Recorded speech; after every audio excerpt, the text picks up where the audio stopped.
What you doing? What you doing?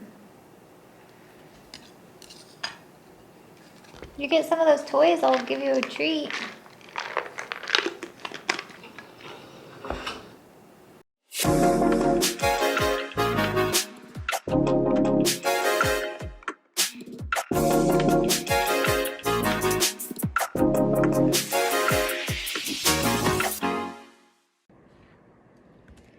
Hey guys, meet Rusty, an 18-year-old Eclectus Parrot who I'm working with. He's been through 3 homes. He obviously has some feather mutilation and self-destructive behaviors with his feathers, and what I'm working on in this video is getting him to play with toys. Now on this foraging tree are my all-natural BirdTricks line of parrot toys. They're made of all-natural materials, and even our tags are made out of leather pieces, so completely destructible things. As you can see, I've kind of put them in the way here so that even if he's just moving them to kind of get closer to me, it sort of counts as interacting with this toy. So just like right there, he pulled on that toy a little bit. I clicked my clicker, which indicates that he did something correctly, and then I followed it up with a treat. Now the problem is this put him into a little bit of a training mode where he's like, hey, can I do some other behaviors that I know to get a treat? So I start presenting different toys. This one is a tiny toy from my tiny toy line that we actually moved to our small toy line. This is my halo toy that comes in all sizes. And I'm just trying to see what piques his interest. If there's a certain texture, a certain size, a certain, just anything. And it's actually my little mini CRESSI cruncher that piques his interest, which is this toy here. He finally puts his beak on it, and I click and follow it up with a treat. Now the main key to teaching your parrot to play with toys is just trial and error. Try different textures, try different sizes of toys, try presenting them in different ways. You really have to get creative. And when you start training them to play, usually I've already trained behaviors so they understand training as a concept. That way when I start implementing the clicker, they get it right away and they start experimenting as well with playing with the toys or learning to play pretty easily. So as you can see, it looks a little bit different every time that he's touching this toy. And sometimes I have to present it in a different way from a different angle. I have to move the toy around to get his interest in it. Whatever you kind of have to do to modify or adjust to get your bird's interest in a toy, try that. If you are struggling with a specific type of toy, change types of toys. There are a lot of different things that they can play with that keeps it interesting for them and for you to try certain things here. So just between the toys you're seeing here, I have some harder pods, I have some softer cardboard type woods, I have balsa, I have yucca, I have harder woods in here, all sorts of stuff. I have some mats, I have some mahogany, I have some leather.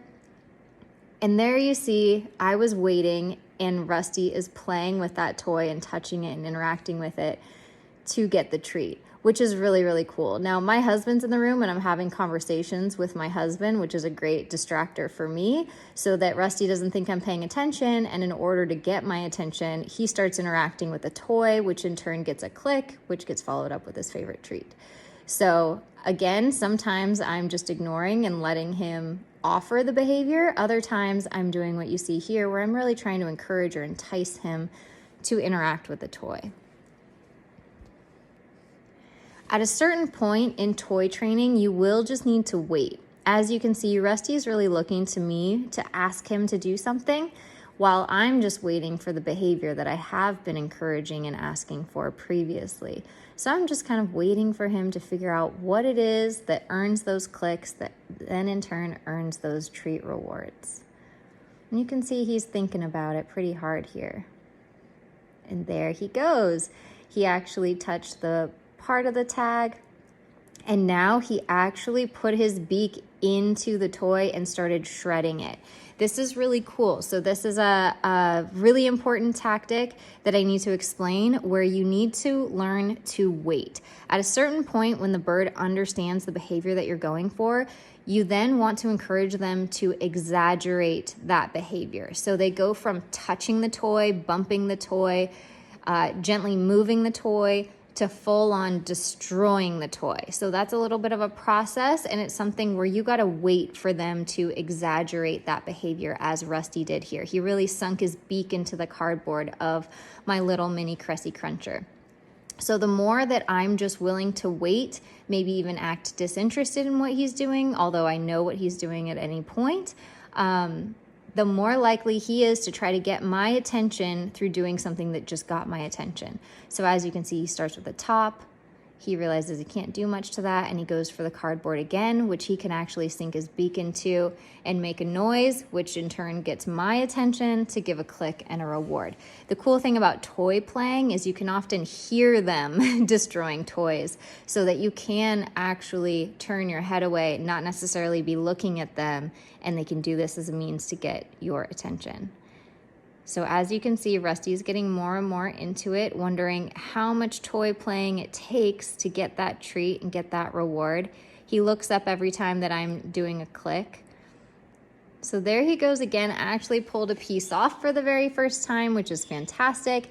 And he just kind of starts going to town on this toy, pulling pieces off. The nice thing about training a bird to play with toys is that it becomes self-reinforcing. So at some point, the bird learns that this is so much fun that they don't need a treat to continue doing it. It's something that I always follow up with my own birds. I might go by the aviary and just encourage them to play with a toy when they're not doing it, and have a mini session of clicking and rewarding. Just kind of a refresh is really what it acts like. But this is what it looks like to train a bird who is not mine, and a bird who comes from a background of probably not playing much with toys, just from the looks of his overgrown beak and his condition. That's just an assumption I'm making, especially for most birds that do have self-destructive behaviors. They're usually not very active with toy playing, and so it's especially important for birds that come from those sorts of backgrounds for you to make sure and encourage them to play and destroy toys. Now, if you guys are interested in any of the toys that you're seeing Rusty play with, these are available on my website at birdtricks.com. They come in various different toy boxes. If there's one here that you really, really like, you can always special request a custom box and just email us, info@birdtricks.com, and we're happy to put together a custom box for you. Otherwise, we offer an 8 tiny toy bundle, and that comes with 8 tiny toys, which is actually what Rusty is more so interested in. He's going for our tiny and small toys in this video. And I find that those are really good for training a bird to play with toys. They tend to be smaller. They could be used as foot toys. They're softer generally, so most birds feel very mighty that they can destroy them. And so even if you have a medium-sized bird like Rusty, or even a large bird like a macaw or a cockatoo, you might consider starting with tiny or small toys for training your bird to start playing with toys, just because it comes so much easily. And from our toy line, we're using the same sorts of materials on our big toys as well.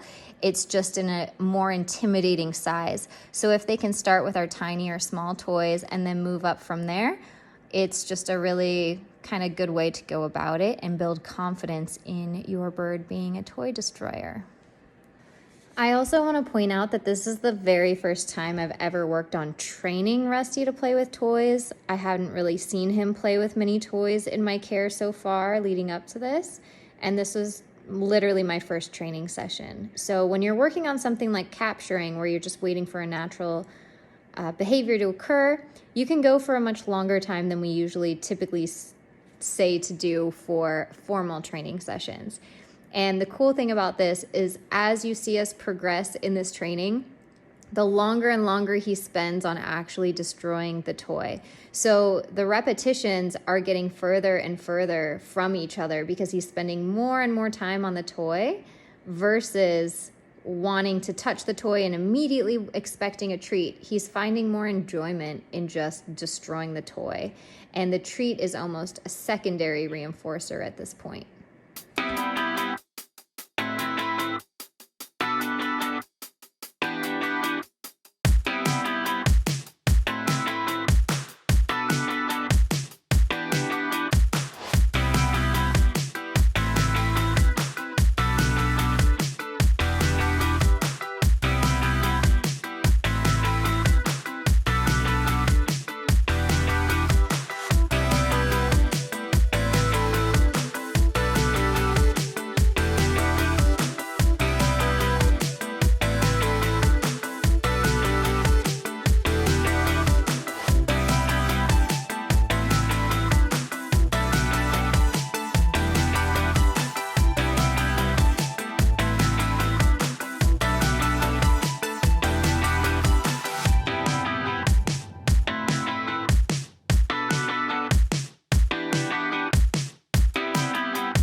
All right, Rusty.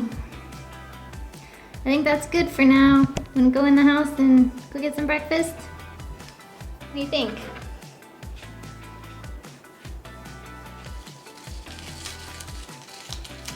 What did you do to the tiny CRESSI cruncher?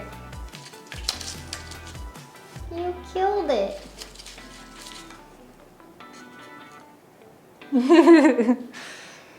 So cute.